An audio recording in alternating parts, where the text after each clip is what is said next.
Ma'am एक सवाल था, नीट का एक ही एग्ज़ाम दिया लेकिन काउंसलिंग के वक्त रजिस्ट्रेशन के इतने सारे फॉर्म्स क्यों?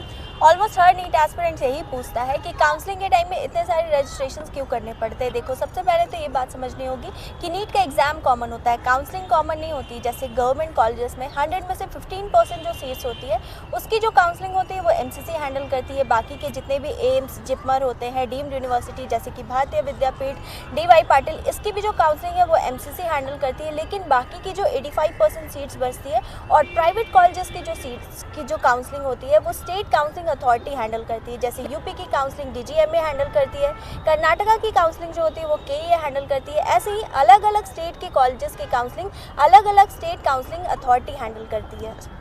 हर स्टेट्स के रूल्स अलग अलग होते हैं, डॉक्यूमेंट्स अलग होते हैं, रिजर्वेशन पॉलिसी, डोमिसाइल क्राइटेरिया सब कुछ अलग होता है, जिसके वजह से अलग अलग सेपरेट रजिस्ट्रेशन फॉर्म्स निकाले जाते हैं। इसके साथ ही रजिस्ट्रेशन फीस, सिक्योरिटी डिपॉजिट वो भी अलग अलग होती है, जिसकी वजह से पेमेंट भी सेपरेट किया जाता है।